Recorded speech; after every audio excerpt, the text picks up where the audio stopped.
মোহতারাম হাজরিন,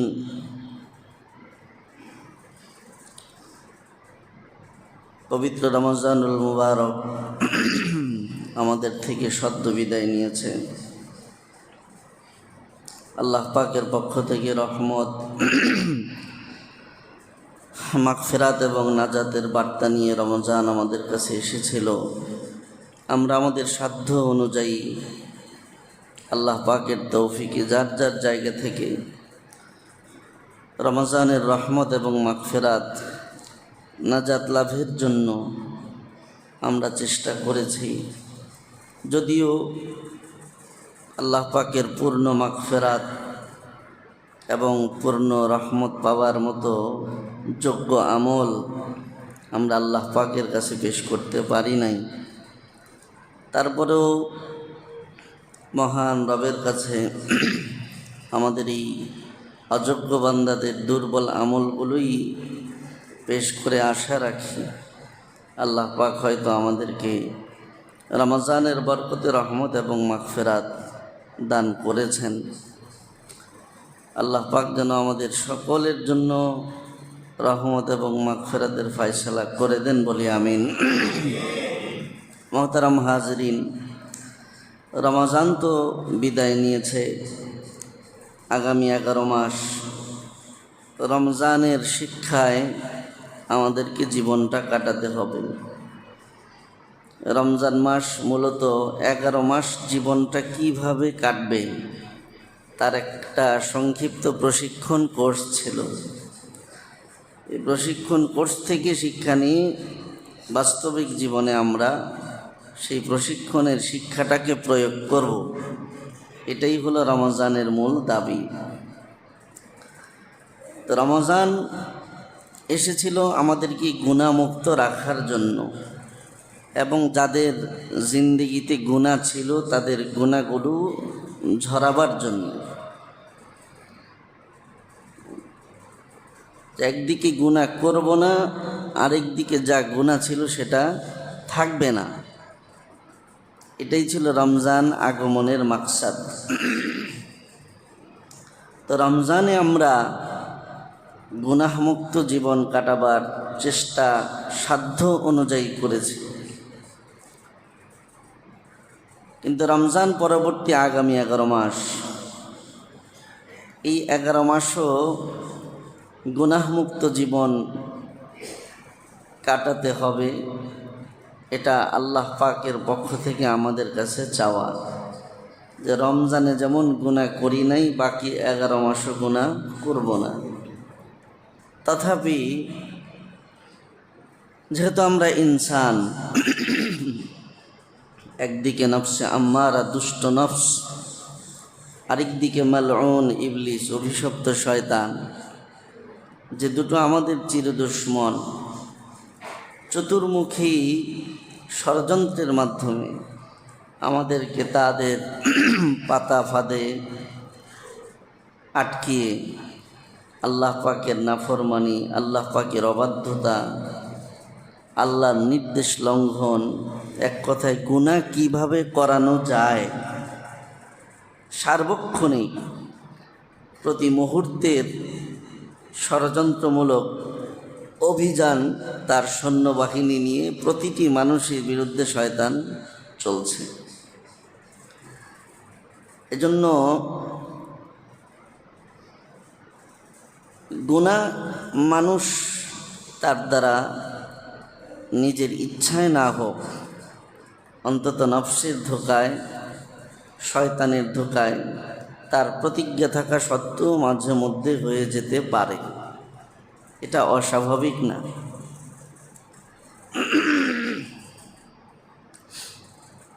বান্দা যদি নিজ থেকে কোনো গুনার এরাদা না করে,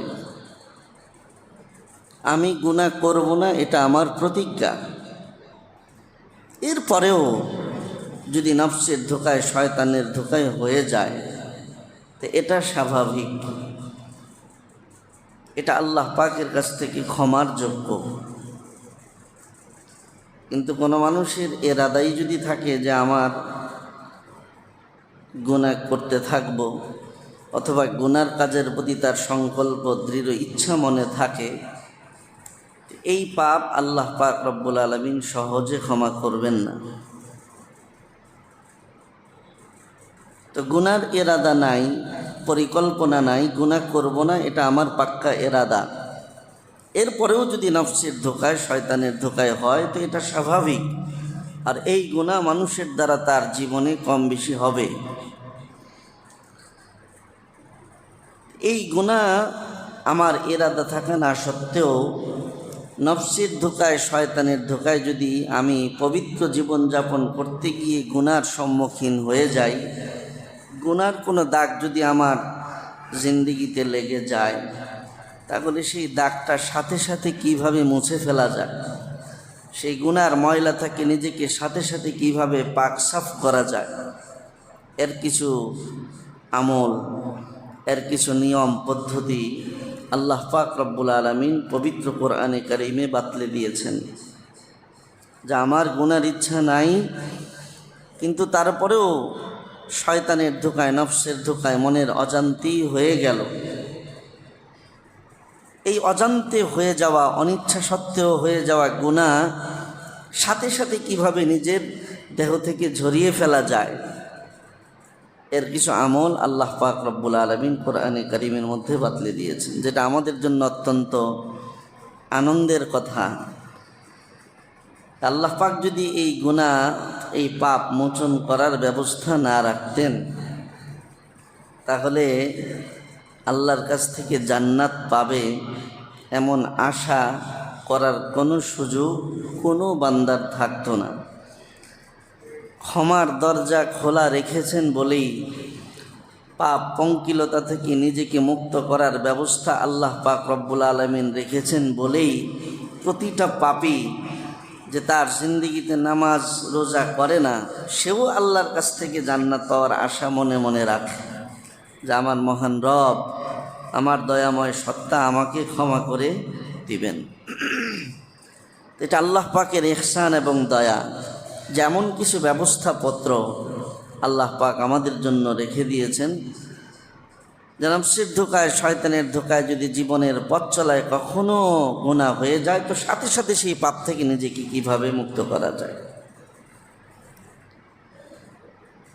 এমন কিছু আমল কোরআনে কারীম থেকে বলছি, যেই আমলগুলো আমরা যদি কন্টিনিউ করতে পারি, আমাদের জীবন পথ চলায় যদি আমরা এই আমলগুলো সাথে নিয়ে চলতে পারি, তাহলে ইনশাআল্লাহ গ্যারান্টি দিয়ে নিশ্চিতভাবে বলা যায় যে অন্তত মৃত্যুর সময় ওই আমলগুলোর উপরে যদি আমার জীবনটা চলতে থাকে, আমার অনিচ্ছায়, শয়তানের ধোকায় আমার দ্বারা যত গুনাহ হোক, এতটুকু নিশ্চিত করে বলা যায় যে মৃত্যুর সময় একটা গুনাহ নিয়েও আমার কবরে যেতে হবে না, সম্পূর্ণ গুনাহমুক্ত অবস্থায় আমি কবরে যেতে পারবো। সুবহানাল্লাহ।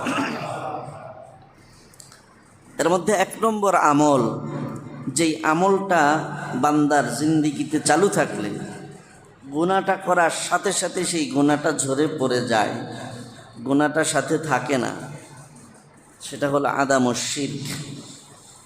বান্দার ঈমানের মধ্যে শিরক না থাকা। আল্লাহ তাআলা কোরআনের মধ্যে বলেন যে আল্লাহ পাকের ওয়াদা এটা, ওয়াদাল্লাহুল্লাযীনা আমানু ওয়া আমিলুস সালিহাত লাহুম মাগফিরাতুন ওয়া আজরুন আযীম। আল্লাহ পাকের ওয়াদা, তিনি বলছেন যে আমার কোনো বান্দা যদি ঈমান আনে এবং সেই ঈমানের উপর যদি সে অটল অবিচল থাকে, সেই ঈমানের মধ্যে যদি সে কোনো শিরক না প্রবেশ করায়, তাহলে আমি আল্লাহ পাক রব্বুল আলামিনের ওয়াদা, ওই বান্দা তার ঈমানটা ঠিক রেখে তার জীবনে যেই নেক আমলগুলো করতে থাকবে, ওই আমলগুলোকে আমি কবুল করে তার দ্বারা যত গুনাহ হবে, সাথে সাথে আমি আল্লাহ পাক তার সমস্ত গুনাহগুলো মাফ করতে থাকব। সেই গুনার পরিমাণ যত বেশি হোক, তার অপরাধের সীমা পরিসীমা যত বেশি হোক, আল্লাহ পাক বলেন লা উবালি, ওইটা আমি পরোয়া করি না। তিরমিজি শরীফের হাদিস, হযরত আবু হুরায়রা রাদিয়াল্লাহু আনহু থেকে বর্ণিত। তিনি বলেন, আল্লাহ পাক হাদিসে কুদসির মধ্যে বলছেন, নবী বলেন, লাউ আতাইতানি বিকিরাবিল আরদি খাতায়া সুম্মা লাকিতানি লা তুশরিকু বি শাইআ আতাইতুহু বিকিরাবিহা মাগফিরা। আল্লাহ তাআলা বলেন, যদি কোনো বান্দা আমার কাছে আসমান সমান গুনার পাহাড় নিয়ে হাজির হয়, যে তার গুনার পরিমাণ এত বেশি, জমিন থেকে ওইটা স্তূপ দিয়ে রাখতে থাকলে আসমান পর্যন্ত তার গুনাহ ঠেকে যাবে, এমন আসমান সমান গুনাহ যদি কোনো বান্দা নিয়ে আমার কাছে আসে, কিন্তু পাশে আরেকটা জিনিস, সুম্মা লাকিতানি লা তুশরিকু বি শাইআ, সাথে যদি তার এতটুকুন একটা গুণ থাকে যে তার একদিকে গুনাহ আসমান পরিমাণ, কিন্তু আমার সাথে সে যখন সাক্ষাৎ করবে, সাক্ষাতের সময় তার ঈমানটা এমন থাকবে যে ঈমানের মধ্যে আমার সাথে কারো কোনো শরীক নাই। আল্লাহ তাআলা বলেন, আতাইতুহু বিকুরাবিহা মাগফিরা। তাহলে আমি আল্লাহরও ওয়াদা, ওই বান্দা আসমান সমান গুনাহ নিয়ে আমার কাছে আসলে আমি আল্লাহ আসমান সমান ক্ষমা নিয়া তার সামনে হাজির হইয়া তার জিন্দিগির সব গুনাহ মাফ করে দিব। সে আসবে আসমান সমান গুনাহ নিয়া, আমি তার সামনে হাজির হব আসমান সমান ক্ষমা নিয়ে। সুবহানাল্লাহ। শর্ত কি? লা তুশরিকু বি শাইআ, যে আমার সাথে কোনো শরীক থাকবে না। এই শিরক মুক্ত ঈমান এতটুকুন যদি কারো পুঁজি থাকে যে ঈমানের মধ্যে কখনো সে কোনো রকম শিরকের অনুপ্রবেশ সে করতে দেয় না, যেটা এই জামানায় বড় কঠিন, ঈমানটাকে শিরক মুক্ত রাখা, আল্লাহর সাথে অংশীদার সাব্যস্ত করা থেকে নিজের ঈমানকে হেফাজত করা, এটা আমরা যতটা সহজ মনে করি এই জামানায় এটা তত কঠিন। শিরক যে কতভাবে হচ্ছে, কত দিক থেকে যে শিরক আমার ঈমানের মধ্যে অনুপ্রবেশ করছে চোরা পথে। একটা তো প্রকাশ্যভাবে প্রবেশ করে, সেটা তো আমি আপনি টের পাই, কিন্তু ঈমানের মধ্যে শিরক প্রবেশ করার কিছু চোরা পথ আছে। যেই চোরা পথে ঈমান, এত ঈমানের ভিতরে শিরক এমন সংগোপনে, এত নীরবে, এত সুন্দরভাবে সে আমার মনের অজান্তে প্রবেশ করে যে অনেক সময় বান্দার ঈমান শিরকের ভাইরাসে ক্ষত বিক্ষত হয়ে যায়, কিন্তু বান্দার টেরও পায় না। তা আমরা শিরক মুক্ত রাখা যত সহজ মনে করি বিষয়টা অতই কঠিন। কিন্তু যত কঠিন হোক, মান জাদ্দা ওয়াজাদা, যে চেষ্টা করে আল্লাহ পাক তাকে সেটা তৌফিক দান করেন। আমার যদি প্রতিজ্ঞা থাকে যে আমি ঈমানকে শিরক মুক্ত রাখবো, তা আমার চেষ্টার উপর বিষয়টা কঠিন হলেও আল্লাহ পাক আমার চেষ্টার উপর তার আসমান থেকে সাহায্যের ফয়সালা করবেন। বর্তমানে সমাজের মধ্যে ইবাদতকারীর অভাব নাই। ইবাদত কম বেশি আগের চাইতে মানুষ বেশি করে। গুনাহ যেমন আগের চাইতে বেশি, ইবাদত বন্দেগীও আগের চাইতে বেশি, ঠিক না?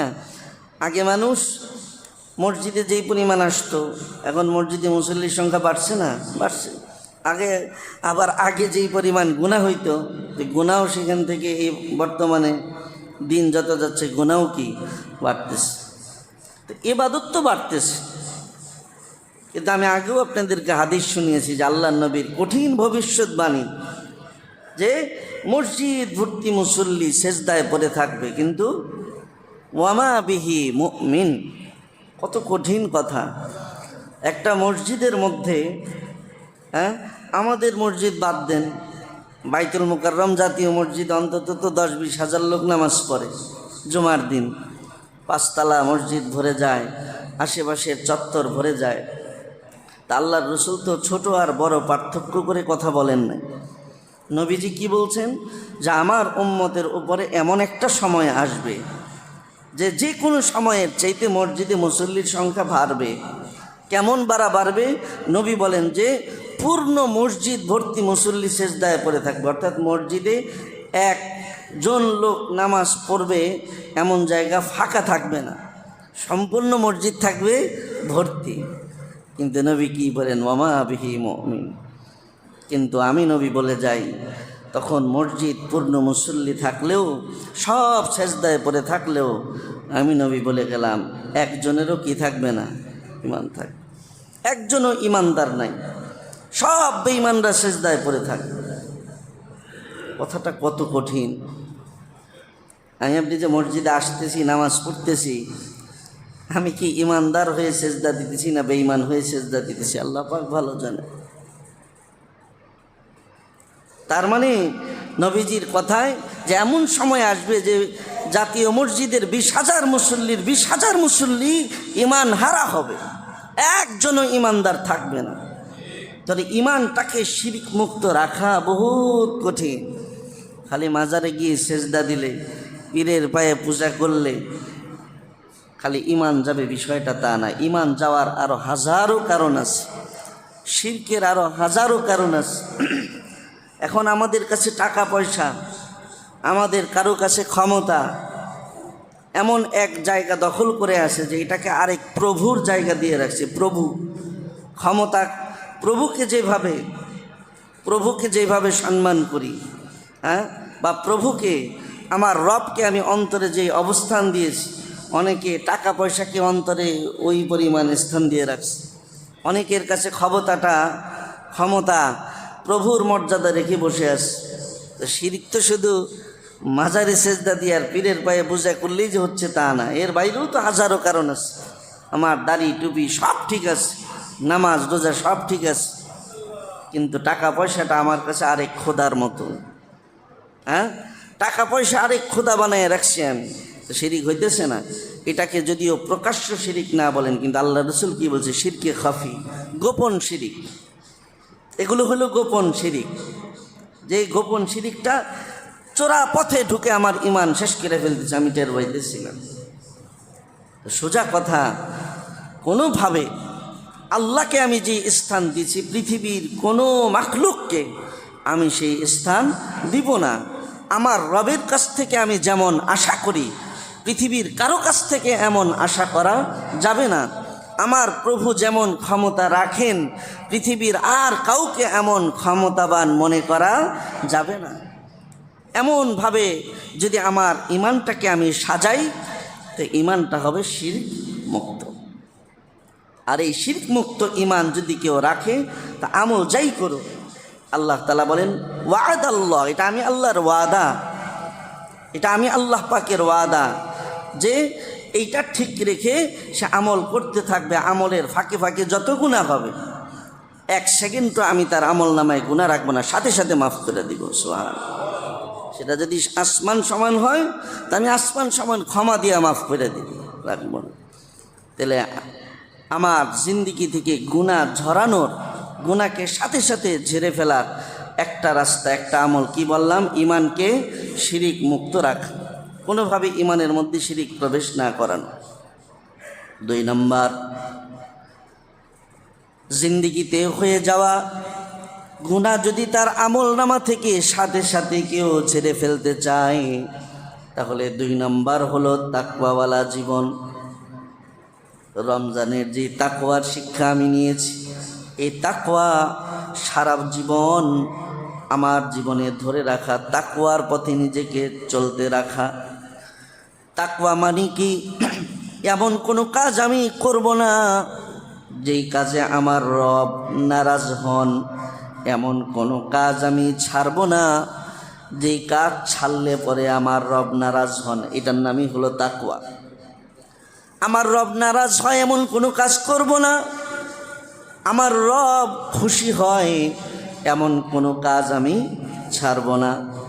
রবের নারাজির কোনো কাজ করব না, রবের খুশির কাজ কোনো ছাড়ব না, এর নামই হলো তাকওয়া।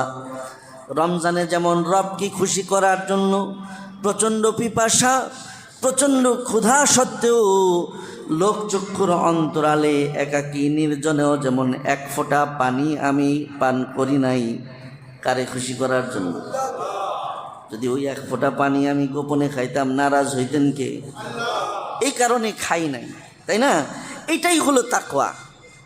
এই তাকওয়ার উপরে চলতে থাকা, যে আমার জীবনে আমি চলতে থাকবো আর চিন্তা করতে থাকবো, আমি যে এই কাজটা এখন করবো, আমার রব এতে রাজি হবে না নারাজ হবে, এতে আমার রব খুশি হবে না আমার রব অসন্তুষ্ট হবে, আরে আমার পরিবার সন্তুষ্ট হোক অসন্তুষ্ট হোক তাতে আমার আসে যায় না। আমার ঊর্ধ্বতন, আমার বস, আমার নেতা, আমি যার অধীনস্থ, সে আমার কর্মে খুশি হোক নারাজ হোক তাতে আমার পরোয়া নাই। আমার দেখার বিষয় আমি এই যে কাজটা করতেছি আমার রব রাজি না নারাজ। রবের রাজি আর নারাজি সামনে রেখে জীবন চলার নাম হলো তাকওয়া। এই তাকওয়ার অনুভূতি যদি অন্তরে থাকে, এরপরে আপনার যদি শয়তানের ধোঁকায় নফসের ধোঁকায় হাজার কোটি গুনাহ হয়, আল্লাহর কসম কোরআনের কথা, ইয়া আইয়ুহাল্লাযীনা আমানু ইন তাত্তাকুল্লাহা ইয়াজআল লাকুম ফুরকানা ওয়া ইউকাফির আনকুম সাইয়্যাতিকুম ওয়াল্লাহু যুল ফাদলিল আযীম। আল্লাহ তাআলা বলে, হে ঈমানদারেরা, ইন তাত্তাকুল্লাহ, যদি তোমরা এই তাকওয়ার গুণ অর্জন করে চলতে পারো, তাহলে আমি আল্লাহ বলছি ইয়াজআল লাকুম ফুরকানা, আমি তোমাদের মধ্যে পার্থক্য করে দিব। কিসের পার্থক্য?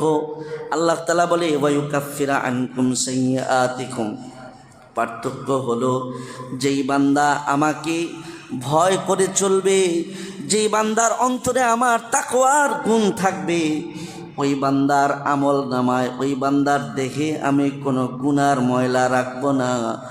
যত গুনাহ হোক আমি আল্লাহ আমার দয়া দিয়ে সাথে সাথে সব গুনাহ থেকে তাকে মুক্ত করে দিব। তাহলে আল্লাহ পাকের গুনাহ মাফ করার গ্যারান্টি আরেকটা আমলে পেলাম, সেটা কি? তাকওয়া। এগুলো ছোট্ট ছোট্ট কথা, অনেক সময় মনে থাকবে না, এখান থেকে যাব একটু খাতায় নোট করে লিখে রাখবো, জীবনে কাজে দিবে। হ্যাঁ, কথাগুলো তো সহজ কিন্তু আমাদের মনে থাকে না। নোট করে রাখলে মাঝে মাঝে দেখলে স্মরণ হবে, এই যে এত গুনাহ করতেছ, গুনাহ মাফ করার রাস্তা কি? তো যদি লিখে রাখি যে না, শিরিক করা যাবে না, আল্লাহকে ভয় করে চলতে হবে, তো যদি মাঝে মাঝে খাতাটা খুলে দেখি তো তখন হবে কি, তখন মনে হবে যে ও তাহলে আমি এটা করতেছি না, আজকের থেকে আর করা যাবে না। মাঝে মাঝে গুনাহ এত বেশি হয়ে যাবে, মনের মধ্যে একটা অস্থিরতা তৈরি হবে, এত গুনাহ যে করলাম, মাফ করার উপায় কি? তখন খাতা খুলেই সবকগুলো নিতে পারবেন যে আল্লাহর কাছে আল্লাহরে ভয় করে চললে গুনাহ মাফ হয়ে যাবে, তা এখন থেকে ভয় করে চলবো, এরকম প্রতিজ্ঞা আসবে। তাহলে 2 নম্বর রাস্তা হলো কি করা? তাকওয়াওয়ালা জিন্দেগি অবলম্বন করা, আল্লাহকে ভয় করা। আল্লাহকে ভয় করার মানে রব যেটাতে নারাজ হন সেটা করব না, রব যেটাতে খুশি হন সেটা ছাড়ব না। 3 নম্বর আরেকটা আমল, যে আমল করলে গুনার ময়লা দেহের মধ্যে থাকে না, সাথে সাথে গুনাহ ঝরা যায়। সারা জিন্দেগিও যদি অনিচ্ছায় গুনাহ হইতে থাকে তো সারা জিন্দেগি গুনাহ ঝরতে থাকবে। এমন একটা স্থায়ী আমল, গুনাহ ঝরার আমলের নাম হলো সবর করা, ধৈর্য ধারণ করা। জীবনে এমন কোনো মানুষ পৃথিবীতে আজ পর্যন্ত ইতিহাসে আসে নাই যে বান্দাটা জীবনের শুরু থেকে শেষ পর্যন্ত শুধু আনন্দেই গেছে। আছে এমন মানুষ যার জীবনের শুরু থেকে শেষ পর্যন্ত কোনো পেরেশানি, দুঃখ, মুসিবত আসে নাই, খালি সুখে আর আনন্দেই গেছে। এমন মানুষ পৃথিবীতে একজনও আছে? ইতিহাসে পাইছেন? নাই। আমাদের বর্তমানেও নাই, অতীত ইতিহাসেও নাই। কারণ আল্লাহ তাআলা দুনিয়াটাকে তো সাজিয়েছেন কিসের দ্বারা? সুখ আর দুঃখের দ্বারা। কভি সুখ হ্যায় কভি দুঃখ হ্যায়, यही दुनिया की हकीकत है। जहाँ बारिश बरसती है वहाँ बिजली चमकती है। कभी सुख है कभी दुख है, यही दुनिया की हकीकत है, अभी क्या था अभी क्या हुई, यही दुनिया की हकीकत है।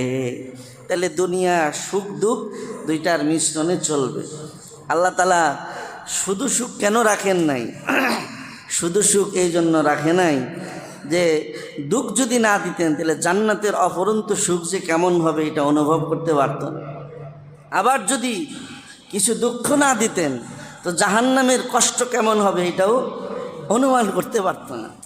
আমরা দুনিয়াতে সামান্য 5 সেকেন্ড যখন আঙ্গুল আগুনে জ্বলে তখন এটার কষ্ট শুই না, তখন বলি আহারে 5 সেকেন্ড আগুনে আঙ্গুল রাখতে পারলাম না, জাহান্নামের আগুন কেমনে সহ্য করব, বলি না মনে মনে।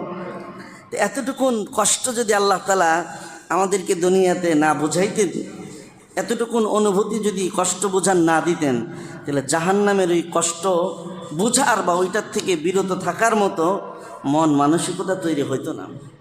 আল্লাহর মেহেরবানি যে মাঝে মাঝে কষ্ট আসতে তখন মনের অজান্তেই বলতে থাকি কষ্টই সহ্য করতে পারি না, জাহান্নামের তাপ সহ্য করব কেমন। রোদের তাপমাত্রা যখন একটু বেড়ে যায় তখন মনের অজান্তেই কথাগুলো বের হয়ে আসে, এই তাপই সহ্য করতে পারবো না, হাসরের তাপ সহ্য করবো কেমনে, বলে না মানুষ। মনের অজান্তেই কথাগুলো বের হয়ে আসে। এটা আল্লাহর মেহেরবানি যে আল্লাহ তাআলা দুনিয়াতে সামান্য কষ্ট দিয়ে এই যে হাসরের দিনের যেই সাংঘাতিক ধরনের শাস্তি সেটা বুঝে সেটার থেকে বিরত থাকার মতো ব্যবস্থা আল্লাহ তাআলা রাখছে। তো দুনিয়াতে সুখ দুঃখ দুইটা থাকবেই, এটার থেকে মুক্ত কেউ না।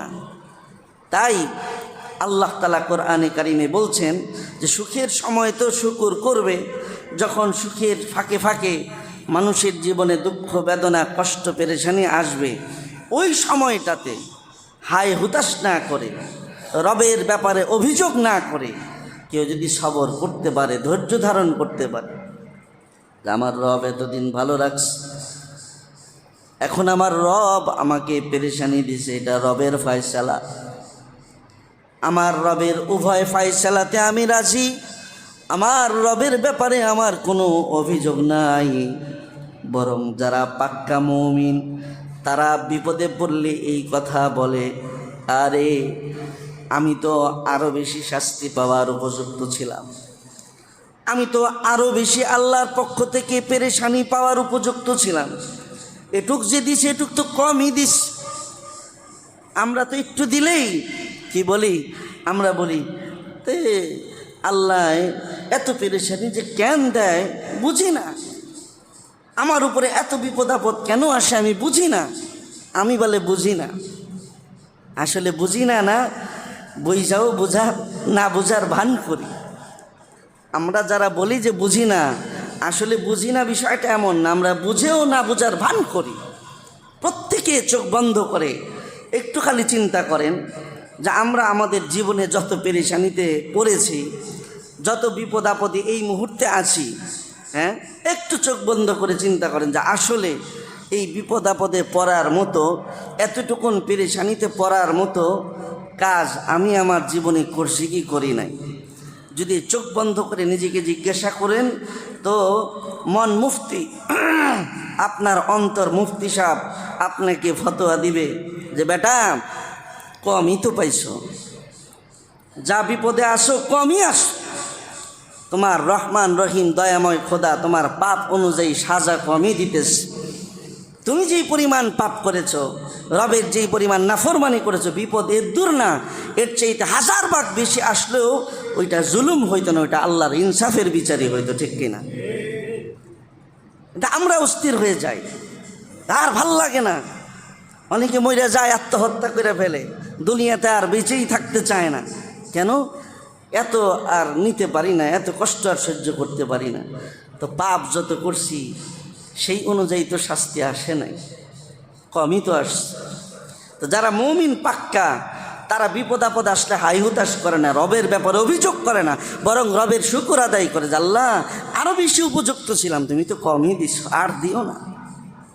আব্দুল কাদের জিলানী রহমতুল্লাহ আলাই, ওনার মশহুর ঘটনা যে উনি যখন রাস্তা দিয়ে যাচ্ছে তো উপর থেকে কি ফেলছে, ছাই ফেলছে, সাদা কাপড়ের উপরে ছাই পড়ছে। হ্যাঁ, তো ছাই দিয়ে যখন কাপড়গুলো নষ্ট হয়ে গেল, তো উনি কী বলছে? আলহামদুলিল্লাহ। পিছনের মুরিদরা কয়, হুজুরের কি মাথার তার ছিঁড়ে গেল নাকি? উপর থেকে ফেলছে ছাই, সাদা সুন্দর কাপড়টা নষ্ট করে দিল। হুজুর উপরের দিকে তাকায় রাগ না করবে, রাগ না করে মাথা নিচা করে কয় আলহামদুলিল্লাহ। শুকুর আদায় করার কি হইল? কৌতূহলী প্রশ্নে জানতে চায়, হযরত সুন্দর কাপড়টা ছাই ফেলে নষ্ট করে দিল, আপনার পুরাটা শরীর ছাই দিয়া ভরে গেল, আপনি রাগ হওয়ার কথা। আলহামদুলিল্লাহ বললেন কেন? শুকর আদায় করার কি হইল? উনি বললেন, ভাই আমি এই জন্য শুকর আদায় করলাম, আমি রবের যেই পরিমাণ নাফরমানি করেছি, আমার রবের দয়া যিনি, তিনি শুধু আমার উপরে শাস্তি হিসাবে শুধু ছাই ফেলেছেন, যেই ছাইটা ঠান্ডা ছিল, এর মধ্যে কোনো আগুন ছিল না, যে আমার রব আমার উপরে আগুনে জ্বালানো ছাইও ফেলতেন, তো এটাও তার ইনসাফ হইতো, তার জুলুম হইতো না। তা আমার রব যে আমার উপরে এতটুকুন দয়া করছেন যে ঠান্ডা ছাই ফেলেছে, গরম ছাই ফেলে নাই, এজন্য আমি আমার রবের দয়ার উপরে শুকর আদায় করতেছি আলহামদুলিল্লাহ। আল্লাহ তুমি গরম ছাই যে ফেলো নাই, আমি তো ওইটারও উপযুক্ত ছিলাম। তা আমরা যদি এই মানসিকতাটা লালন করতে পারি যে যখনই বিপদ আসবে রবের ব্যাপারে অভিযোগ না করে, নিজের জীবনের ব্যাপারে হতাশ না হয়ে, অতিষ্ঠ না হয়ে যদি চিন্তা করি, এইটা চোখ বন্ধ করে যে আসলে আমার উপরে এই মুসিবত বিপদটা কেন আসলো, তখন দেখবেন মনের অজান্তেই একটা একটা করে ইতিহাস বেরোতে থাকবে। আমি তো এমন করছি, আমি তো অমন করছি, আমি তো এটা করেছি, আমার তো ওটা করেছি, আমার উপরে তো আসাটাই স্বাভাবিক ছিল। তখন আপনি হিসাব মিলাইতে দেখবেন যে শাস্তি করছেন যতটুকুন, সাজা পাইছেন তার 10 ভাগের 1 ভাগ। যদি প্রাপ্ত সাজার সাথে নিজের অপরাধগুলো স্মরণ করতে থাকেন, তখন এটাই আপনার কাছে স্পষ্ট হবে যে আমার প্রাপ্ত অপরাধ অনুযায়ী সাজা আল্লাহ তাআলা 10 ভাগের 1 ভাগও দেয় নাই। তখন আর রবের ব্যাপারে অভিযোগ আসবে না, তখন রবের ব্যাপারে শুকর আসবে যে আলহামদুলিল্লাহ, রব তুমি তো আরও বিপদ দিতে পারতে, আমি তো আরও বেশি অপরাধেই ছিলাম, আমি তো শাস্তি পাওয়ার আরও বেশি উপযুক্ত ছিলাম, তুমি তো দয়া করছো, আলহামদুলিল্লাহ। এইটাই হলো সবর, যে আমার রব যে হালতে রাখেন আমি খুশি থাকব। এই সবরের হালতে যদি কেউ থাকে যে আমি অসুস্থ, আমি বিপদে আছি, আমি আর্থিকভাবে অসচ্ছল, আমার মানসিক শান্তি নাই, ব্যবসা বাণিজ্য ভালো না, তারপরেও আমার রবের ব্যাপারে অভিযোগ নাই, আমার রব যে হালতে রাখে ওই হালতে আমি রাজি, তাহলে আল্লাহ তাআলা বলেন ইল্লাল্লাযীনা সাবারু ওয়া আমিলুস সালিহাত উলাইকা লাহুম মাগফিরাতুন ওয়া আজরুন কাবীর। সর্বহালতে ধৈর্য ধারণ করার এই গুণ কোনো বান্দা যদি অর্জন করতে পারে, তো আল্লাহ তাআলা বলে ওই বান্দা এই সবর করার কারণে তার জিন্দেগিতে যত গুনাহ আছে, আমি আল্লাহর ওয়াদা সব গুনাহ আমি মাফ করে দিব। তাহলে আল্লাহর কাছ থেকে নিজের গুনাহ মাফ করানোর আরেকটা আমলের নাম কি বলেন? সবর করা। 1 নম্বর কি বলছি মনে আছে? শিরিক না করা। 2 নম্বর তাকওয়া। 3 নম্বর সবর। আমার ভাইরা, সবরটা সাংঘাতিক জিনিস। আল্লাহর নবী হাদিসের মধ্যেও বলেছেন যে মা ইয়াজালুল মুমিনু ওয়াল মুমিনাতু বিল বালা ফি নাফসিহি, যে একজন মুমিন বান্দা তার অন্তরের মধ্যেও অশান্তি, তার সন্তান নিয়ে তার পেরেশানি, ওয়া মালিহি তার সম্পদ নিয়ে তার পেরেশানি, কিন্তু সে আল্লাহর ব্যাপারে কোনো অভিযোগ করে না, সে সবর করে যে আমার মালিক যেভাবে রাখছে তাতেই আমার খুশি, তাতেই আমি রাজি। আল্লাহ তাআলা বলে ওয়ামা আলাইহি খতিয়া। ওই বান্দা যদি এরকম মানসিকতা রাখতে পারে, তাহলে মৃত্যুর আগ মুহূর্তে আজরাইল যখন জানটা কবজ করবে, তার অবস্থাটা হবে এমন যে সদ্য জন্ম নেওয়া শিশুর গায়ে যেমন কোনো গুনাহ থাকে না, তার দেহ আমি কোনো গুনার ময়লা রাখবো না। সোহান সবর। সবর এত সাংঘাতিক এক আমল। আপনি মনে করেন জ্বরে আক্রান্ত, আল্লাহ নবী বলেন জ্বরে আক্রান্ত হয়ে বান্দাটা হাই হুতাশ করে না, এটা কি হইলো, জ্বর যায় না কেন, এতদিন ধরে ওষুধ খেতেছি কমে না কেন, আর ভাল লাগে না, আমারে মাইরা ফেলা, অনেকে এরকম আবল তাবল বকতে থাকে না, এমন কিছু সে মুখ দিয়ে বলে না। আল্লাহ নবী বলেন যে তার জ্বর এসেছে, সে অসুস্থ হয়ে বিছানায় পড়ে আসে, কিন্তু তার জবান বন্ধ। সে বলে বাস আমার রব যদি এই দৃশ্যে রাজি থাকে তো আমিও রাজি। সে চুপচাপ শুয়ে থাকলো।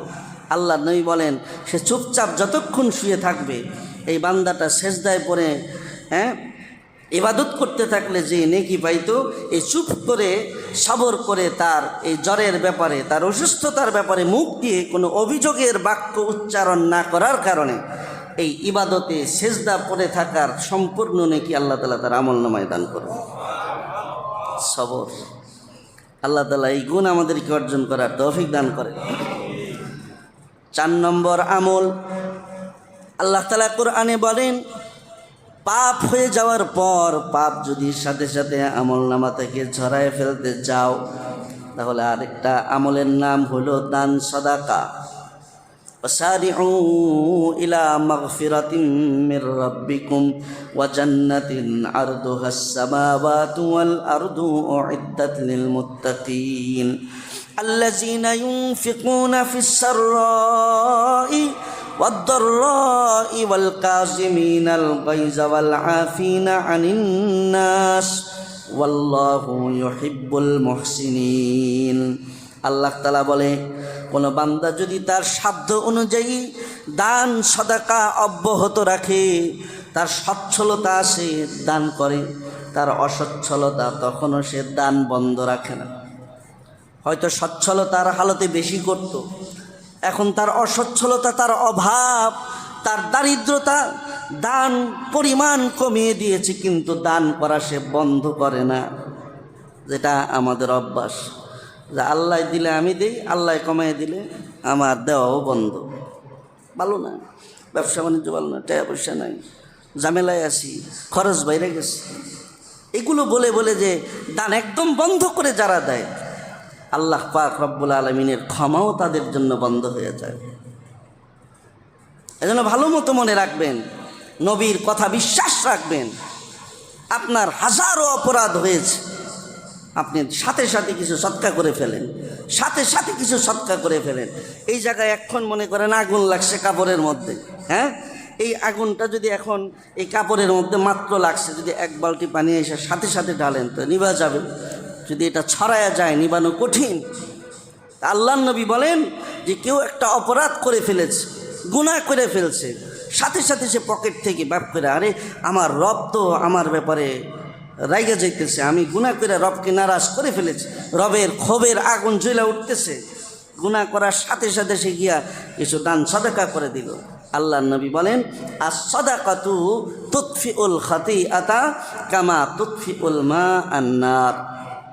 আল্লাহর নবী বলেন যেমনিভাবে জ্বলন্ত আগুনের মধ্যে পানি ঢাললে সাথে সাথে পানির কারণে আগুন নিভা যায়, অপরাধ বান্দা যখন করে আল্লাহ তাআলার কুদরতি অন্তরে ক্ষোভের আগুন জ্বলা শুরু করে, সাথে সাথে ওই বান্দা যদি আল্লাহর জন্য কিছু দান সাদাকা করে, তাহলে নবী বলে সাথে সাথে ওই দান সাদাকাটা আল্লাহর অন্তরের ক্ষোভের আগুন নিভাইয়া দেয়। সুবহানাল্লাহ। আল্লাহ তাআলা ক্ষোভ থাকে না, গুনাহ মুছে দেয়, ক্ষোভের আগুন নিভিয়ে দেয়। অর্থাৎ দান সাদাকা করলে আল্লাহ তাআলা সাথে সাথে ওই বান্দার গুনাহ মাফ করে দেয়। তাহলে আমার গুনাহ তো হয়ই কম বেশি, এই গুনাহটা দিন শেষে যদি আমি চাই যে আজকে রাত্রেবেলা যখন ঘুমাবো আমার গায়ে কোনো গুনার ময়লা থাকবে না, তো প্রতিদিন কিছু না কিছু পরিমাণ দান সাদাকা করা, এটা কোরআনের আমল। তাহলে কয়টা বললাম? 4টা। আরেকটা আমল বলে শেষ করি, প্রতিশোধ নেওয়ার ক্ষমতা থাকা সত্ত্বেও ক্ষমা করে দেওয়া।